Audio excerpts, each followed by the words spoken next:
क्या आपने कभी नोटिस किया है कि लगभग हर मार्वल सुपर हीरो और सुपर विलेन अपनी मौत से पहले कुछ न कुछ डायलॉग जरूर बोलता है। इसी वजह से फैंस अक्सर मजाक में कहते हैं मरते समय भी इतना बोलना जरूरी है क्या, लेकिन असल में उनके लास्ट वर्ड्स काफी मीनिंगफुल होते हैं। हो सकता है कुछ व्यूअर्स उस समय उनका असली मतलब समझ ना पाए। कोई बात नहीं, आज हम 12 सबसे क्लासिक एग्जांपल्स को याद करेंगे। तो बिना टाइम वेस्ट किए सीधे टॉपिक पर आते हैं। एक, ओबडाया स्टेन। वह मार्वल सिनेमैटिक यूनिवर्स का पहला बड़ा विलन था और आयरन मैन का मेन एंटेगनिस्ट। ओबडाया खुद को हमेशा टोनी का लाइफ लॉन्ग दोस्त और बिजनेस एडवाइजर बताता था, लेकिन जैसे जैसे फिल्म आगे बढ़ती है उसे टोनी के डिजर्ट एक्सपीरियंस के बाद बदले हुए एटीट्यूड से परेशानी होने लगती है। फिर उसने आर्क रिएक्टर टेक्नोलॉजी का इस्तेमाल करके खुद के लिए एक जायंट आर्मर सूट बना लिया। कंपनी वापस पाने के लिए उसने टोनी को मारने का फैसला किया। मरते समय उसने कहा, तुमने वेपन्स की दुनिया को खत्म करने की कोशिश की, लेकिन तुमने मुझे सबसे पावरफुल वेपन दे दिया और अब मैं तुम्हें उसी से मारूंगा। आज देखें तो ये डायलॉग थोड़ा प्रोफेटिक लगता है, क्योंकि टोनी पूरी जिंदगी दुनिया की रक्षा के लिए और भी पावरफुल टेक्नोलॉजी बनाता रहा, लेकिन अंत में उसी की बनाई टेक्नोलॉजी इन्फिनिटी गॉन्टलेट ने उसकी जान ले ली। 2, ग्रूट। फिल्म में ज्यादातर समय वह सिर्फ 3 शब्द बोलता है, आई एम ग्रूट, लेकिन एक्शन से उसने साबित किया कि वह एक ट्रू वॉरियर है। जब गार्डियंस की स्पेसशिप क्रैश होने वाली थी तब ग्रूट ने सबको बचाने के लिए अपने बॉडी से एक प्रोटेक्टिव कोकून बना दिया। उसे पता था कि इससे उसकी मौत हो जाएगी, फिर भी वह पीछे नहीं हटा। जब रॉकेट उसे रोकने की कोशिश करता है तब ग्रूट कहता है, वी आर ग्रूट।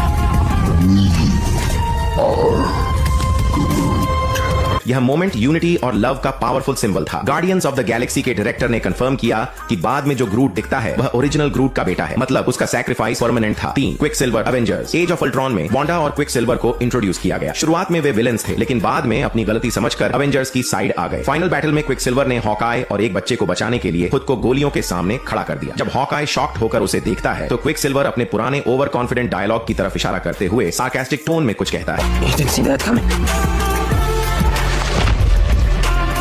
यह सीन ऑडियंस के लिए भी शॉक था, क्योंकि किसी ने नहीं सोचा था कि एक नया सुपर हीरो इतनी जल्दी मर जाएगा। 4, Ultron. Avengers as of Ultron ने सुपर हीरोज की एरोगेंस पर फोकस किया, खासकर टोनी स्टार्क की। टोनी दुनिया को प्रोटेक्ट करने के लिए ग्लोबल आर्मर सिस्टम बनाना चाहता था, लेकिन इसी प्रोसेस में उसने एक्सीडेंटली एक डेंजरस एआई बना दिया, अल्ट्रॉन। अल्ट्रॉन का मानना था कि अर्थ को बचाने का सिर्फ एक तरीका है, ह्यूमैनिटी को खत्म करना। जब अवेंजर्स ने उसे डिफीट कर दिया तब आखिरी अल्ट्रॉन रोबोट के सामने विजन खड़ा था। विजन ने इंसानों की अच्छाइयों की तारीफ की, अल्ट्रॉन ने जवाब में इंसानों की फ्लॉज की तरफ इशारा किया। विजन ने माना कि अल्ट्रॉन पूरी तरह गलत नहीं है, लेकिन फिर भी ह्यूमैनिटी में होप है। उसके बाद विजन ने अल्ट्रॉन को परमानेंटली डिस्ट्रॉय कर दिया, लेकिन मरने से पहले अल्ट्रॉन की बातों ने एक हिंट दिया, अवेंजर्स उतने तेज नहीं हैं जितना वे खुद को समझते हैं।